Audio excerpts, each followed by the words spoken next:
దేశవ్యాప్తంగా ఐక్య ఆదోనిలో నిరసనలు. అందులో భాగంగా విశాఖ జిల్లా కలెక్టర్ కార్యాలయం వద్ద నిరసన. అర్హులైన వర్గాలకు వెంటనే రేషన్ కార్డులు మంజూరు చేయాలని విశాఖలో ఐద్వా ప్రతినిధులు నిరసన వ్యక్తం చేశారు.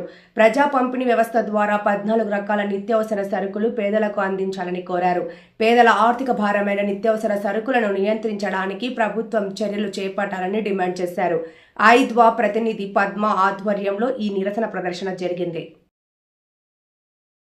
విశాఖ జిల్లా ఐద్వా జనరల్ సెక్రటరీ ఈ రోజు మేము కలెక్టర్ ఆఫీస్ దగ్గర ఈ నిత్యావసర వస్తువులు పెరుగుదలను అరికట్టాలని ధర్నా అనేది చేస్తున్నాము. అలాగే కలెక్టర్ గారికి కూడా మెమోరాండం ఇవ్వదలుచుకున్నాము. ఇది దేశవ్యాప్త పిలుపు. అన్ని జిల్లాల్లో కూడా ఈ రోజు కలెక్టర్ ఆఫీస్ దగ్గర మెమోరాండాలు ఇస్తున్నాము. అలాగే రాష్ట్రాల్లో అయితే ఆ రాష్ట్ర గవర్నర్ కి, అలాగే సెంట్రల్ ఢిల్లీలో రాష్ట్రపతి గారికి కూడా అనేక వేల సంతకాలు సేకరించి ఇవ్వదలుచుకున్నాము. ఇప్పుడు ధరల మూలాన్ని విపరీతంగా ఇబ్బంది పడేది మహిళలు.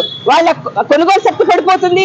అలాగే కొనుక్కొని తెలియక ప్రతి మహిళ కూడా రక్తహీనతో బాధపడుతుంది. విపరీతమైన ధరలు పెంచారు. వాళ్ళకి ఆదాయం అనేది చాలా తక్కువ ఉంది. ఇప్పటికే నిరుద్యోగం పెరిగింది. ఆ ఉద్యోగం లేని మూలాన్ని ఆదాయం అనేది తక్కువగా ఉంది. మొదటిగా వాళ్ళు బలయ్యేది మహిళలే దీనికి బలవుతున్నారు.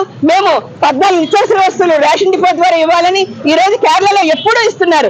మనకు మాత్రం ఓట్లు వేసుకుని వాళ్ళ విధానాలు చూసుకుంటారు తప్ప మహిళా సంక్షేమం, ప్రజా సంక్షేమం చూడటం లేదు.